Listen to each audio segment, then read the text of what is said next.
In the last episode, we had an amazing first fishing trip with our friend Christer, and we couldn't wait to show him a special place that we discovered 2 months back.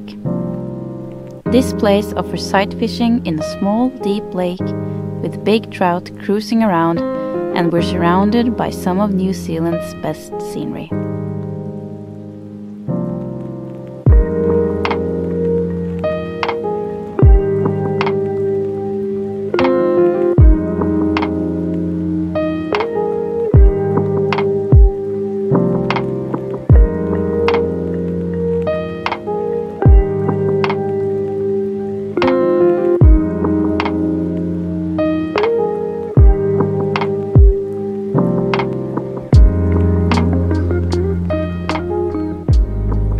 Back in the spring lake, and we got sun, little wind, and it's incredible because the water is so clear, and it's like a very shallow lake with a big spring, like a blue hole, and the big trout, they just sit in there, and all of a sudden they move up to the surface, they rise a couple of times, and they go down again.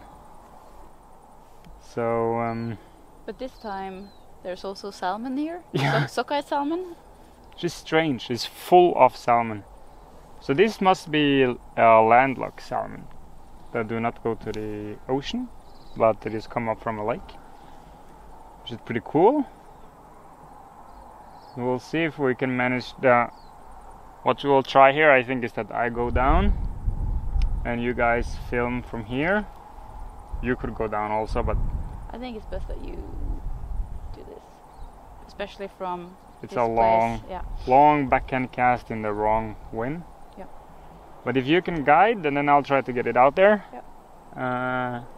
But should we start with cicada or should we start with a nymph? Because last time we struggled big time with the cicada. We can hear the cicada. Yeah, more of them now.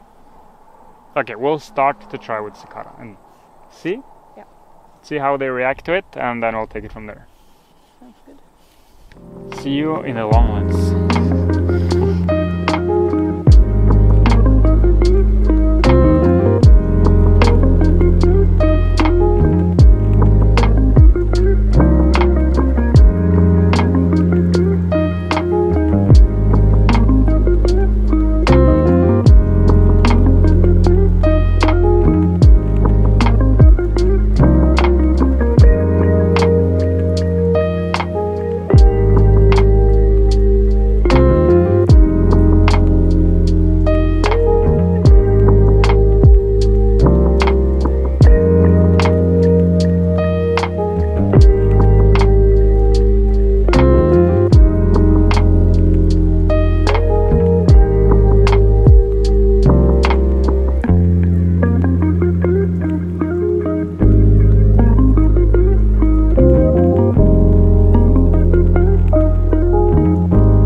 Han snudde. Ja. Ja.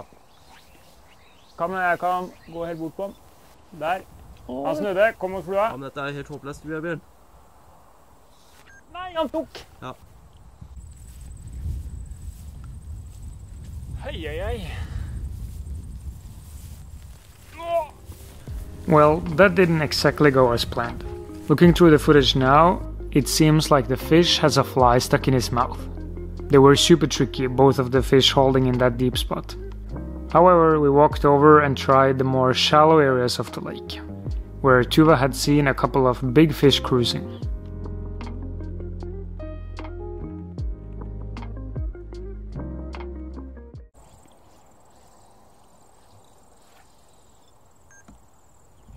Sånn, han kommer med en gang. Filmer den.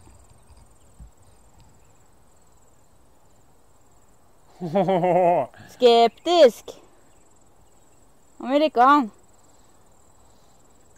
I was right. I love to see how this fish charges to fly at full speed as soon as it notices, and then it looks like it just pulls the brake. And it looks at it and swims away. I think it's super cool to study the behavior of fish like this in clear water.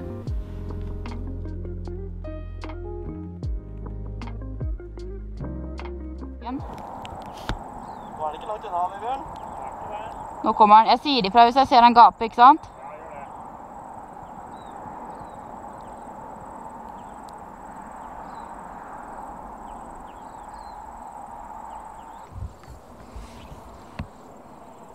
Der da. Nei. Nei. Eller. Nå står den rett under. Ja.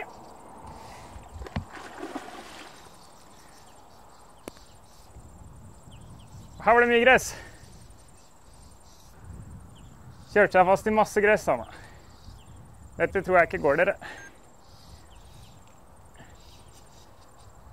Nå er den på vei ut igjen. Der. Jo takk, fikk en fri fra gresset, gutt. Jeg løper og henter hov, jeg. Ja, gjør det, du.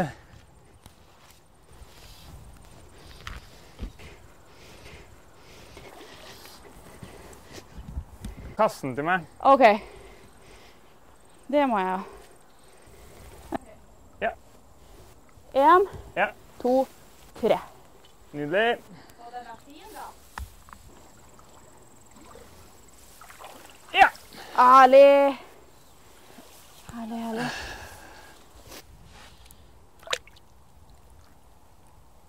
Ja da. Fin da. Anstendig fisk. Kan leve med noe sånt nå. Ja.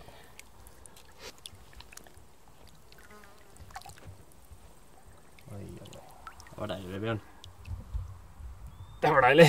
Det var kult. Det var helt rått. Først og fremst da, hadde jeg den avstanden her ish. Og når den ligger sånn, men fisken sto så stille og så på flua, at når han tok den, så rørte ikke nappindikatoren på seg. I det hele tatt, men jeg så det hvite i munnen på den, begynte å tygge litt. Da tror jeg til, da der satt den. Så er det det sivet da. Det her skjer hver gang. Med 0,19, det er nesten alle krokene jeg har, jeg har klart å rette ut. Men det er en nymfekrok da, som er ganske sterk. Skal jeg gå for en med litt sånn grønnskjær? Jeg gjør det. Har tro på den nå, jeg. Ja, den er fin. So, example of the how important it is with the background for being able to spot the fish. So you see this mountain. When you have a dark background like this mountain, we're able to see through and down in the water here. But if you look over this way, where there's a light, where the sky is the background, we don't almost see anything. I'll try to illustrate by filming. Now we have the mountain in the background. Maybe you can see the fish cruising in front of Christer. But looking this way, impossible to see anything. Gå på den. Ja, så langt du klarer. Men det er ikke langt da. I motvind. Ja, det er akkurat. Åh, kom igjen! Ned! Ja, men det er bra! Nei, han blir redd! Jo, han kommer! Han tar! Han tok! Nei, Christer, det tilslaget da! Ja, men... Du må være mye mer forsiktig. Jeg skvetter som faen da! My eager in that situation probably didn't help, but we found a spot where fish came cruising along the shoreline. And even though the wind was rough, Christer got several shots. We all got a little bit surprised when Christer hooked a fish and it turned out to be a salmon. Anyways, a cool little bycatch. We come from a place where salmon are always way bigger than the brown trout, but here it seemed like the brown trout was the boss of the lake. We never had to wait long until a new fish popped up. Kommer!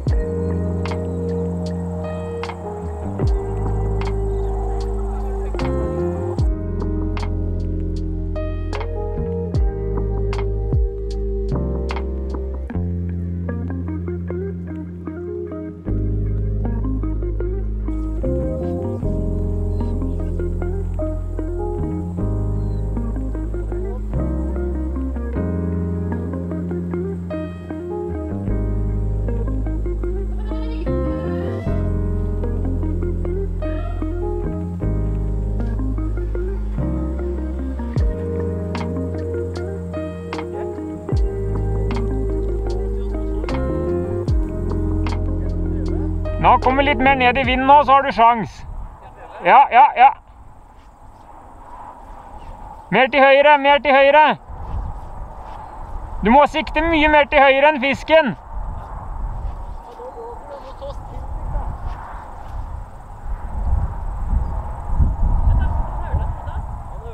Jeg tror det. Nei.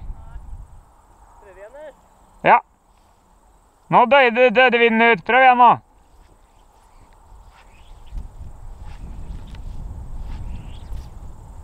Nei. After that, Christer handed the rod over to me. Han så sikkert flua nå. Kom igjen mot. Ja. Nei. And well, it didn't exactly make things better. Se på, kan han kommer det en? Han gjør det, vet du. Nei, da var det en skremt. Der skjedde den.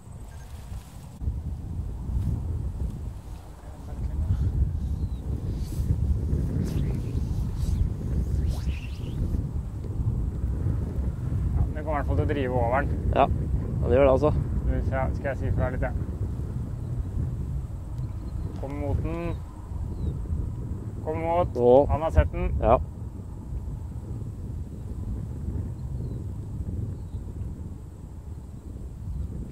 Ja.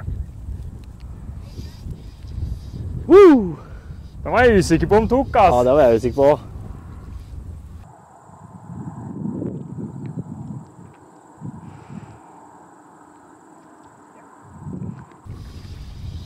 Oi, oi. Oi.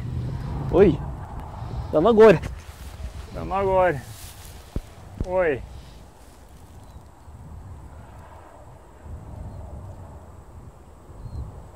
Nå er det spent på opplegget her, altså, i den vinden nå. Ja.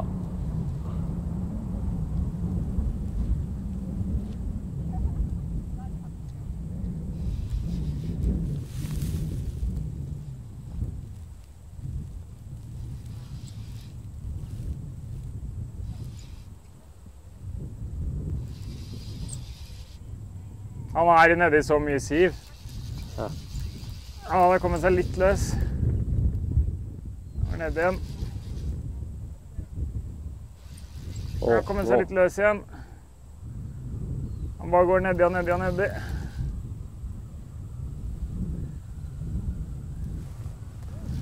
Har vi noe håv, eller? Han sitter helt fast. Ja, nei, vent da. Han kommer nå. Får den om. Han vet hva han gjør, vet du. Ja, sitter han bom. Sitter helt fast.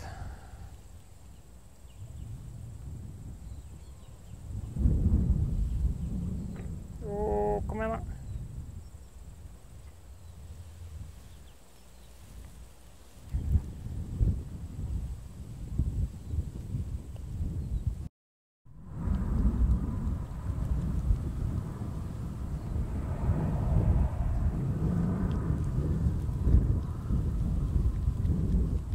Nei.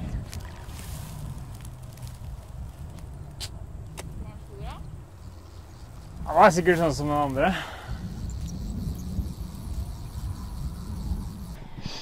Okay, so that was it for this time. Lost one fish that got stuck in the grass, and that sucks a little bit, but that's how it is. Huh? You caught one. I caught one. Yeah. We'll not end the episode here. We'll keep on going. Yeah. But thank you for joining us on another lake day. And this will probably be our last time here. But tomorrow will be some cool river action, so Stay tuned. Stay tuned. I hope it will be good. Yeah. Okay, so it's been the coldest night that we have had here so far. I was laying awake the last hour or two just freezing. And let's check the tent. This is Christer's tent. It's full of ice. Our tent full of ice. And last night we camped in shelter of the car because of the wind. But the wind died, but the windshield is full of ice too, and it's a strong kind of ice. I really feel that it's kind of going a wrong direction. In New Zealand it's getting colder and colder and darker. But it's only, well, now it's only 3 weeks until I go back home to Norway, where it's the opposite. It's only getting warmer and warmer. Already start to look at the forecast, and they have like 5+ degrees during the day and 5 negative during the night. We're gonna have more than 5 positive today, but we definitely had 5 negative, I think. Or close, between 0 and 5 at least. It's been cold, really cold. Oh. You guys are doing the camera stuff. It's a lot of audio, a lot of microphones, these kind of things. We're gonna head back to down to the river. The weather once again turned out perfect. So let's hope that we manage to see some fish. It was cold this morning, like you just saw, so we wanted to cross a big river to get to the other side, but it's really cold, and we're just not gonna do it. We're gonna fish this side instead. Just have a great time, try to get some cool shots. We know that there's a fish with a lot of river, with a lot of fish. Not the biggest one, but we've seen quite okay fish there before too. So we'll just see. So come along and enjoy this little adventure. It's the second part of the episode.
Vebjørn tror han så noe der fremme, sett en skygge.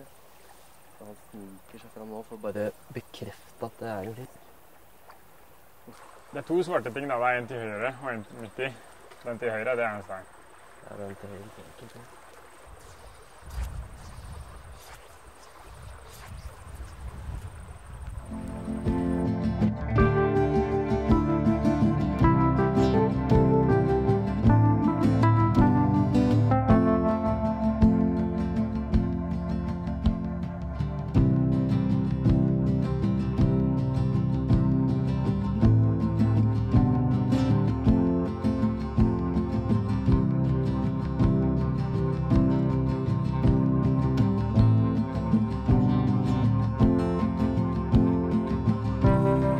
Og stripa. Stripa? Ja, vi har stripa. Går fisken opp igjen da? Det går opp igjen. Da tror jeg vi skal bytte flue. Ikke kast, ikke kast. Nei. Ja, så bytter flue. Ja. Uff. Det var nære. Nære. Jeg prøver en vårflue. Ja. Sett 1 vårflue i dag, så det kan jo være. Ja.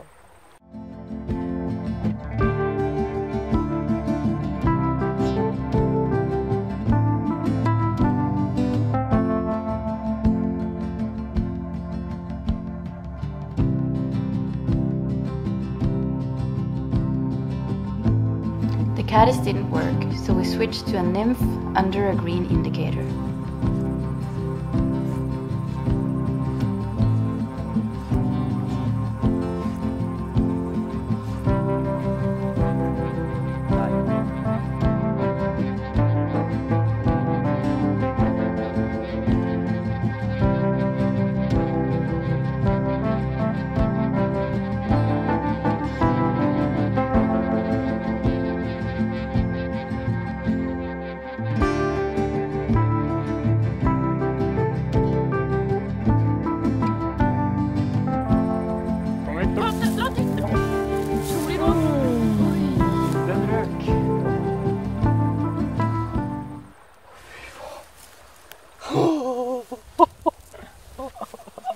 So we've been walking a long way upstream this river and we've spooked so many fish.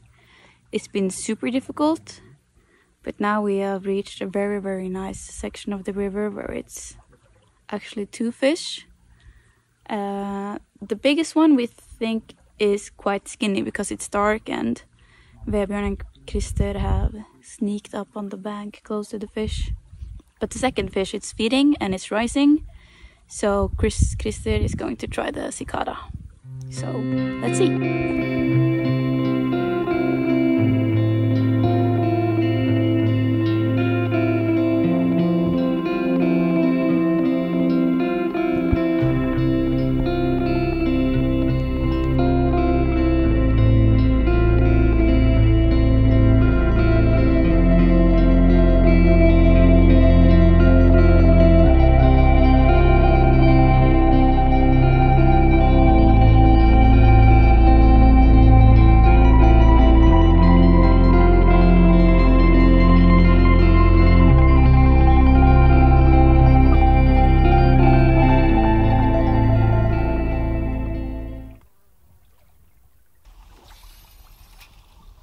We had to try for the other fish in that pool, but as we expected, it didn't show any interest.